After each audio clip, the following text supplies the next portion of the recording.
Deport your illegal wife. Those were the words that froze the air in the studio. Trevor Noah did not shout them. He did not even smile. He let them hang in the silence long enough for the audience to feel the weight. If you are watching this, make sure you subscribe now, because what you are about to hear is the kind of moment that changes the tone of an entire show. Cameras caught Donald Trump's face first. That goldfish blink, the one he does when he is torn between rage and pretending he is in control, showed before his mouth even moved. Melania shifted in her chair, not the way someone moves when they are comfortable, but the way someone adjusts when they are deciding whether to stand or stay seated. Trevor leaned forward, elbows on the desk, the kind of body language that says, "I know exactly where this is going." His voice stayed calm, but the words had a sharp edge. NHE told a story about immigration policies that did not sound like a joke at first. He spoke of green cards, overstays, and legal loopholes.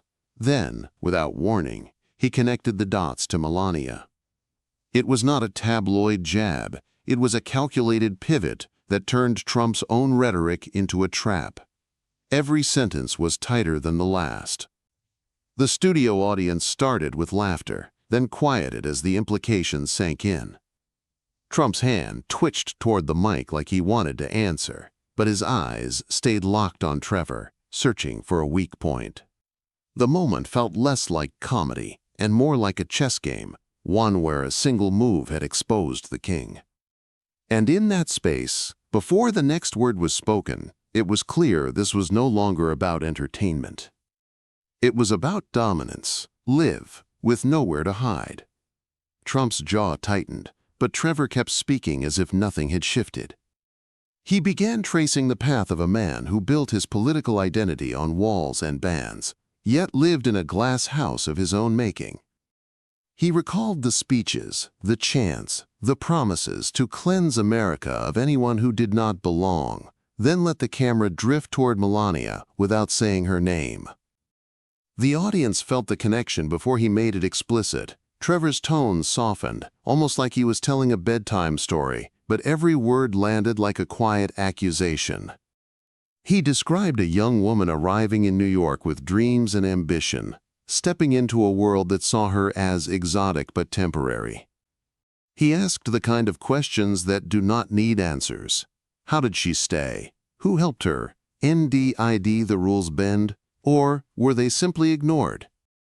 Trump's gaze flickered between the crowd and the floor, as if calculating whether to laugh it off or end the show. Then Trevor broke the tension with a smile that was not really a smile and said, "Funny how the rules change when the person you love is the one at risk." It was the kind of line that sounded compassionate on the surface but carried a blade underneath. The room reacted in waves, gasps, murmurs, scattered applause, like they were not sure if they had just witnessed a joke or a confession. Melania shifted again, her hands clasped in her lap, her expression frozen between polite attention and something colder. Trevor leaned back, letting the silence speak for him. In that pause, the entire studio knew the story had only just begun, and the next words could set the tone for the rest of the night. Trevor's eyes never left Trump, but his next words were aimed at everyone listening. He began recounting how Trump once mocked entire families for taking advantage of the immigration system, turning their personal histories into rally punchlines. Then, with deliberate slowness, Trevor reminded the audience that love stories do not come with visa exemptions. It was a truth wrapped in comedy, the kind that makes people laugh first and think later. Trump shifted in his seat, the corners of his mouth twitching in a practiced attempt at amusement. Melania's expression did not change, but there was a subtle tightening around her eyes, like someone hearing their own biography from a stranger. Trevor moved seamlessly into an anecdote about a politician who once tried to deport a man's wife without realizing the backlash it would cause. The story felt distant, almost unrelated, until Trevor tilted his head and added, "Imagine if that man was you." The audience caught the pivot instantly, and a murmur rolled through the studio. Trump's fingers drummed on the armrest, each tap louder in the stillness. The air seemed heavier now, as if the walls themselves were leaning in to catch every word. Trevor let the tension stretch before delivering a line so casual it sounded dangerous. "Maybe some walls are not meant to be built." especially when they keep your own family inside. The laugh that followed was uneasy, not because it was not funny, but because it was too close to the truth. Trump's reply never came. He simply looked toward the cameras, his practiced media smile slipping just enough for the audience to see the man beneath it. Trevor's tone shifted again, this time softer, almost sympathetic, and that made the sting sharper. He spoke about how America often treats immigration as a faceless problem until a familiar face is involved. He painted a picture of dinners where political slogans are served alongside family meals, where policy debates happen in the same breath as anniversary toasts. The audience leaned in, sensing he was building towards something heavier. Without naming names, he described a man who built a fortress out of rules, only to find those rules circling back to his own doorstep. Every detail felt specific without being outright accusatory, and that made it more unnerving. Melania glanced sideways, just for a moment, and the cameras caught it. An expression that was part calculation, part restraint. Trevor noticed but did not comment. Instead, he dropped a quiet observation that sliced through the room.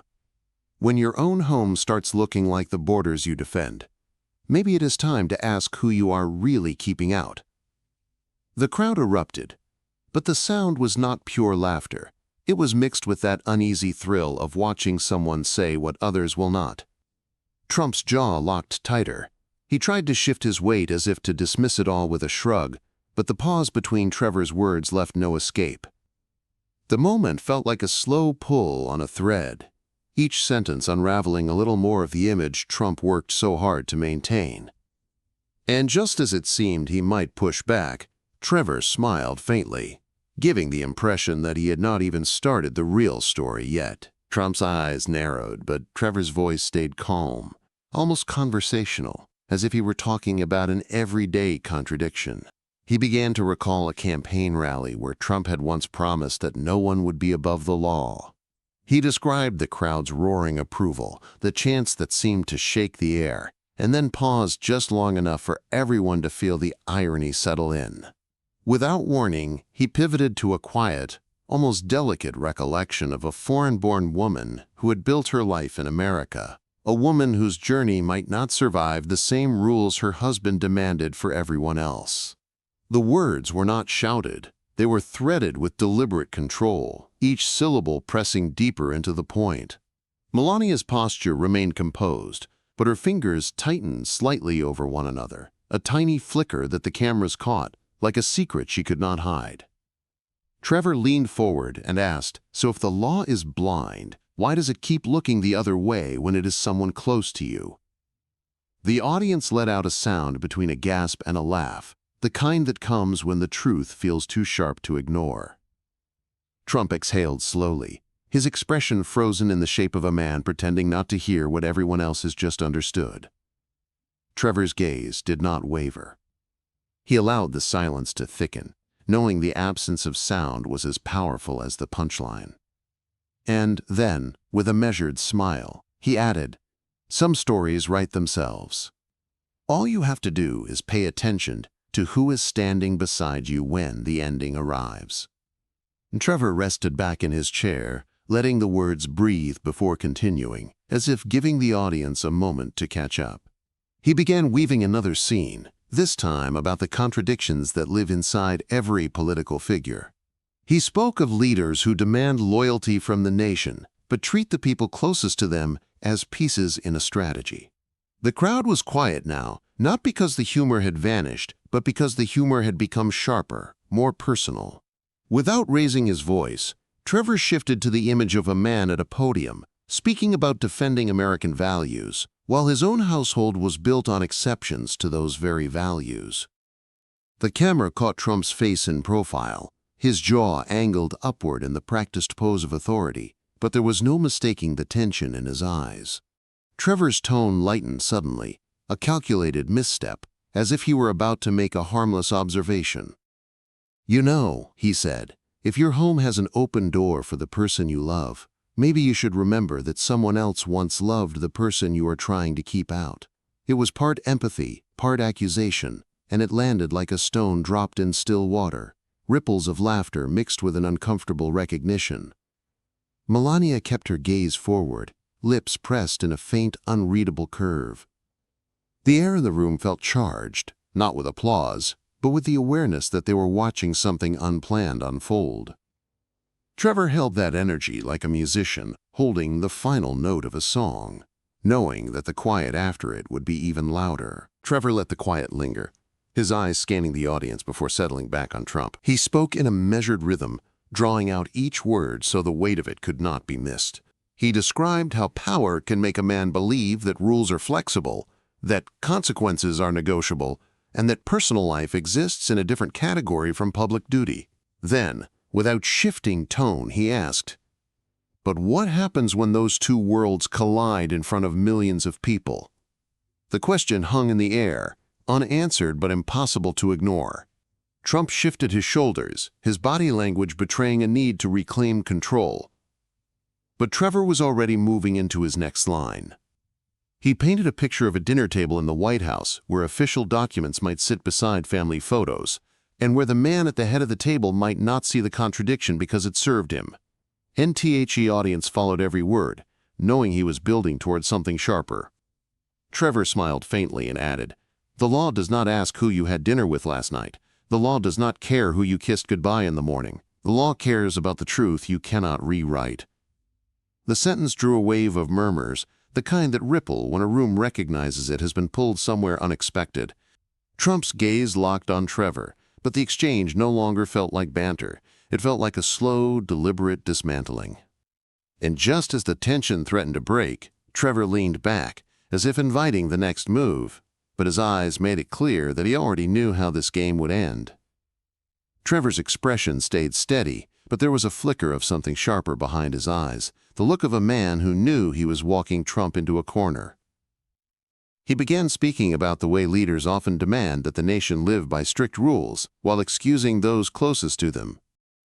He reminded the audience that fairness is not real if it depends on who is in the photograph. The words carried a rhythm, not rushed, but unrelenting, each sentence sliding into the next like a line of dominoes. He leaned forward just slightly and said, "You cannot wave a flag in one hand and hide a secret with the other. Eventually, the wind will show us both." The room reacted with a mix of applause and low murmurs, the kind that said the message had landed deeper than just a laugh. Trump's jaw flexed as if he wanted to speak, but Trevor filled the space first, telling a brief story about a mayor who once fought to deport a young woman, until he discovered she was related to a political ally. The mayor's stance changed overnight, and the public never forgot it. Trevor did not need to say the comparison out loud. The audience connected the dots on their own. Melania's posture remained composed, but her stillness was almost too perfect, as if any movement might give away more than she intended. Trevor's final words of the moment came low and steady. "The real test of a leader is not how they treat strangers when the cameras are on, but how they treat family when the truth is knocking at their own door." The applause came again, this time slower, heavier, as if the crowd understood they had just heard the quiet heart of the night's story. Trump's stare did not break, but his stillness was a performance in itself, the kind used by men who believe silence can make questions disappear. Trevor let that silence sit for a beat, then began to speak again, this time weaving his words like a slow, tightening rope. He talked about the difference between protecting someone because they are right and protecting them because they are yours. He reminded the audience that the law is meant to be equal, but history is full of moments when power bent it like warm metal. Without raising his voice, Trevor shifted the focus back to the here and now, to the man sitting a few feet away. "The danger," he said, "is not in breaking the rules. The danger is in believing you are the only one allowed to break them." The line drew a ripple of sound from the crowd, not laughter, not applause, but that low hum of recognition that means the point has struck home.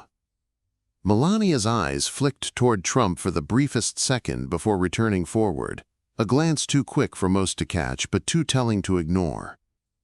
Trevor did not react to it, at least not outwardly. He simply leaned back, letting his body language signal that he was in control of the moment. He spoke again, softer now, almost as if confiding in the room. Sometimes the people you defend the most are the ones who prove your rules were never meant to stand. The words hung there, carrying more weight than the laughter that had started this exchange. And as the audience absorbed them, Trevor allowed the pause to stretch, knowing that in the tension of what was left unsaid, the story had reached its most dangerous point. Trevor's pause felt deliberate, the kind of silence that pulls every eye toward the speaker. When he began again, his tone was measured, almost calm. But there was steel under every syllable. He spoke about how leaders can spend years shaping a public image, building it like a fortress, only to have it cracked open by a single truth. He did not name the truth outright, but the audience already understood. "It is easy," he said slowly, "to preach about the rules when you believe you will never be the one standing on the wrong side of them." Trump's gaze remained fixed, but there was the faintest tightening at the corners of his mouth, like a man holding a smile in place for longer than it was meant to last. Trevor continued, describing how the strongest walls often collapse from the inside, not because the enemy scaled them, but because the people within stopped believing they were worth defending. Air in the room seemed heavier with each sentence. Melania sat poised, her face a mask of elegance, but her hands, folded neatly in her lap, shifted just enough to betray a trace of tension. Trevor leaned forward one last time, his voice dropping low, making the entire audience lean in. "The real punchline," he said, "is that you can spend your life telling the world who does not belong here, and one day find out the world is looking at your own front door." The crowd erupted, not in pure laughter, but in that stunned, electric mix of shock and release. In that moment, it was no longer about comedy or politics. It was about the unshakable truth that no one, not even a president, can fully control the story once it begins to write itself.